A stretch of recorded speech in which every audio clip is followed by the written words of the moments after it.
No dia 31 de março de 1975, acontecia a final das Olimpíadas Militares da guarnição de Porto Velho, localizada em Rondônia, ao norte do Mato Grosso, já na beira do rio Amazonas. O sargento Bonesse disputava a partida final de vôlei de quadra e no último set, por volta das 10h40 da noite, a sua esposa, senhora Filomena Bonesse, grávida de 8 meses, fazia diversos gestos na tentativa de chamar a atenção do marido da arquibancada, para avisar que estava entrando em trabalho de parto. No último ponto marcado pela vitória do seu time, o sargento saiu correndo, sem nem ao menos comemorar com a equipe, e correu às pressas para o Hospital Militar e Maternidade. Às 11h40 da noite, nasceu a filha do casal, no qual foi nomeada como Roxana, em homenagem à princesa Roxana, que era esposa de Alexandre o Grande. De acordo com familiares, Roxana, desde pequena, era alegre, responsável e obediente. Ela não tinha o costume de mentir, e também não gostava que faziam maldades para ninguém, nem mesmo a um inseto, pois ela considerava todos os seres vivos do planeta importantes. Ainda, de acordo com familiares, Roxana era desprendida de todo o bem material que lhe pertencia. Ela dividia tudo o que tinha com seus irmãos e não se importava de também dividir com os colegas de escola. Ela gostava muito de ir à igreja e rezava 3 vezes ou mais por dia. Ela também nunca teve vícios, nunca chegou a experimentar bebidas alcoólicas em sua vida. Além de tudo isso, Roxana era muito inteligente, tirava somente notas altas e nunca foi reprovada na escola. Já em sua adolescência, ela era considerada uma jovem muito bonita e chegou a ganhar alguns concursos de beleza. Em um desses concursos, ela acabou sendo reconhecida pelo título de Rainha da Natureza, que lhe foi concedido em um programa de televisão do estado do Ceará. Com seus 27 anos, ela já era formada em contabilidade, possuía pós-graduação em auditoria, pós-graduação em readministração, mestrado em administração e estava cursando direito. Roxana trabalhava como professora universitária, mas após ser aprovada em uma prova das Forças Armadas no início de 2002, ela foi incorporada nas fileiras do Exército e considerada combatente de selva, sendo designada a servir na 12ª ICEFEX, que é a Inspetoria de Contabilidade e Finanças do Exército, onde passou a desempenhar várias atividades relacionadas à contabilidade. Foi na Inspetoria e Contabilidade de Finanças do Exército que Roxana conheceu o capitão do Exército, Paulo Nelson Loureiro. O capitão Paulo era conhecido por ser mulherengo e já havia se envolvido com diversas mulheres que trabalhavam com ele. E assim que ele viu Roxana, ele passou a nutrir um forte desejo por ela. Paulo então passou a se aproximar de Roxana e algum tempo depois, os dois acabaram se envolvendo e deram início a um relacionamento. Mas havia um problema.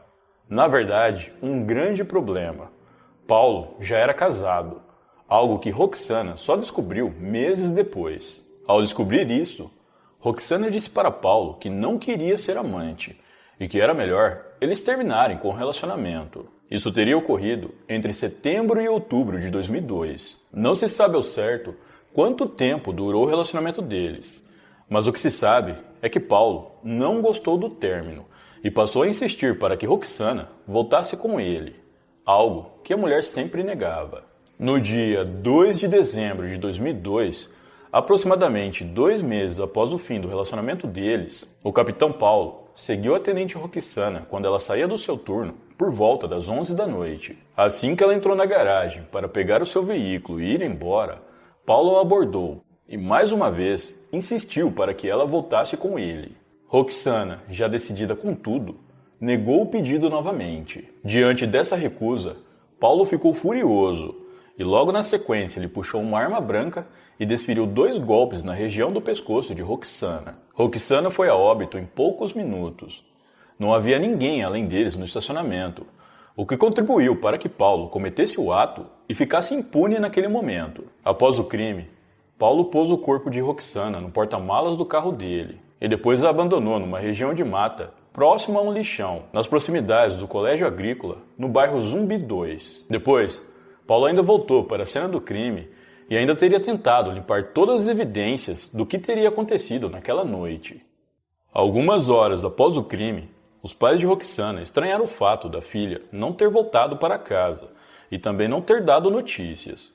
Como isso não era nem um pouco comum, eles sabiam que havia algo errado e decidiram que era melhor acionarem a polícia.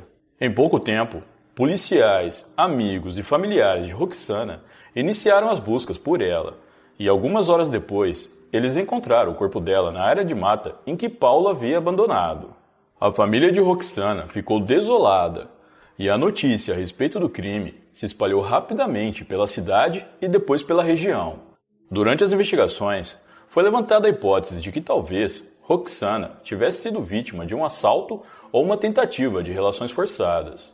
No entanto, já nas primeiras horas de investigação, os policiais descartaram essas hipóteses, já que nada dela havia sido levado e ela também não tinha sinais em seu corpo que indicasse a segunda hipótese.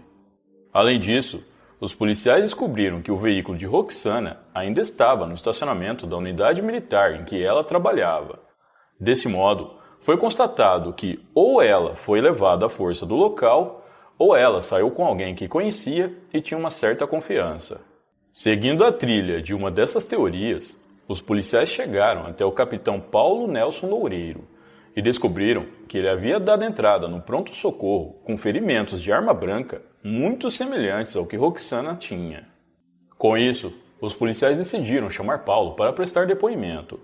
E durante esse depoimento, ele disse aos investigadores que enquanto conversava com Roxana, ela acabou tropeçando e caindo sobre a arma branca que ele estava segurando. Ele disse ainda que tentou socorrê-la, mas quando ela entrou em óbito, ele ficou desesperado e achou que a melhor coisa a se fazer era abandonar o corpo dela em um matagal. Bom, é claro que a polícia não engoliu essa história, e após o depoimento de Paulo, os investigadores decidiram focar as investigações nele. Afinal, Roxana tinha mais de um ferimento de arma branca em seu corpo, e obviamente não correspondiam com uma queda em cima de uma lâmina.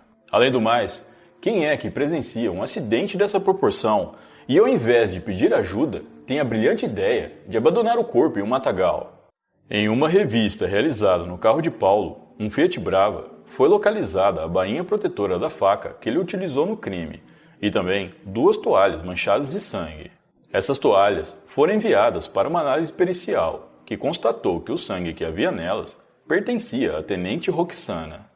Diante de tais evidências, Paulo viu que não adiantava mais mentir e decidiu confessar todo o crime. Ele também deu detalhes sobre seu relacionamento com a vítima, algo que até então não era de conhecimento público. Ainda em dezembro de 2002, alguns dias após o crime, o capitão Paulo Nelson Loureiro foi preso e acusado pelo crime contra a tenente Roxana Bonessi. Em 2003, ele foi julgado em primeira instância pela auditoria da 12ª Circunscrição Jurídica Militar de Manaus e considerado culpado, recebendo a sentença de 15 anos de prisão. Em 2005, foi aberto um novo julgamento, e nessa ocasião foram apresentadas alegações de motivo torpe, uso de meio cruel, impossibilidade de defesa da vítima e o fato de Paulo ter usado a própria arma branca de serviço dele, e como consequência, a pena foi aumentada para 25 anos. Em 15 de setembro de 2009, o Superior Tribunal Militar declarou por maioria de votos que o capitão Paulo Nelson Loureiro era indigno para continuar com seu posto, e ele foi exonerado do Exército por desonra. De acordo com algumas fontes, o ex-capitão Paulo Nelson se acertou com a sua esposa depois dos fatos, e eles ainda permanecem juntos. Porém, eu não encontrei informações se ele ainda permanece preso ou já saiu da prisão e responde o resto de sua pena em liberdade. De qualquer modo, se ele continua preso e de fato cumprir os 25 anos ao qual foi condenado, ele só ganhará sua liberdade em 2027. O crime contra Roxana Bonessi teve grande repercussão no estado do Amazonas. Atualmente, existem diversas homenagens a ela, espalhadas por todo o estado. Uma dessas homenagens é um famoso monumento que o próprio pai de Roxana construiu. Nele, há uma estátua que representa Roxana sentada dentro de uma ostra gigante, sendo carregada por alguns golfinhos. Esse monumento está localizado no bairro São Jorge, em Manaus, e muitos turistas que visitam a cidade costumam tirar fotos dele. Além disso, existem ruas, avenidas, bairros e até mesmo uma escola que leva o nome Roxana Bonessi em sua homenagem. E no local onde o corpo dela foi encontrado, hoje há uma cruz que tem escrito o seu nome.